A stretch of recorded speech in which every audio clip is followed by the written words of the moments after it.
थान पर बिठाया और बोले कि अब आप आज्ञा कीजिए, यदि आप कहें तो हम आपको 10,000 गाय दान दे दें। आप सेवा की चिंता बिल्कुल मत कीजिए, उनके साथ सेवक भी हम भेज देंगे। और वैसे अगर आप बुरा ना माने तो ऐसा लग रहा है जैसे आपका विवाह नहीं हुआ। अगर आप कहो तो हम कोई कन्या देकर आपका विवाह करवा देते हैं। बामन भगवान बोले, अरे नहीं नहीं, हमें तो ये कुछ भी नहीं चाहिए। क्या आप विवाह करवाएंगे? विवाह करवाएंगे तो संतान होगी, और संतान हो गई तो अगर मर गई अगर वो, तो फिर रोना भी पड़ेगा। बलि कहता है, प्रभु रोना तो पड़ेगा ही, इसके लिए तो हम किराए से नहीं भिजवा सकते। भगवान कहते नहीं नहीं, हमें ये कुछ भी नहीं चाहिए। अगर आप इतना कह ही रहे हैं तो फिर आप सुनिए। बलि भगवान यहाँ पर बलि को 3 तरह से बता रहे हैं कि अगर किसी के द्वार पर जाते हैं तो 3 प्रकार से कहना चाहिए।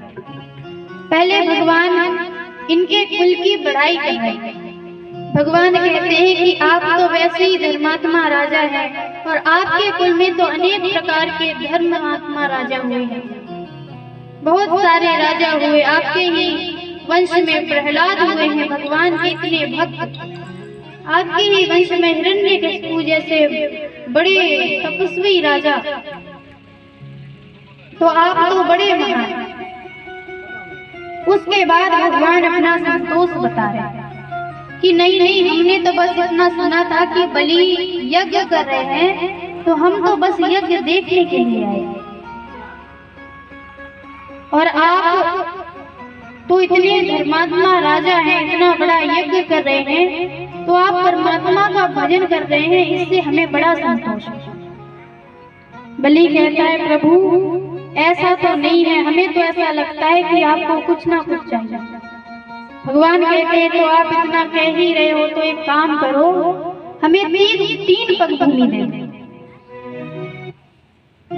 बलि ये सुनकर के बड़े जोर से हंसने लगा कि अरे प्रभु, आप ऐसा कह करके अपना तो छोड़ो, मेरा भी अपमान कर रहे हैं।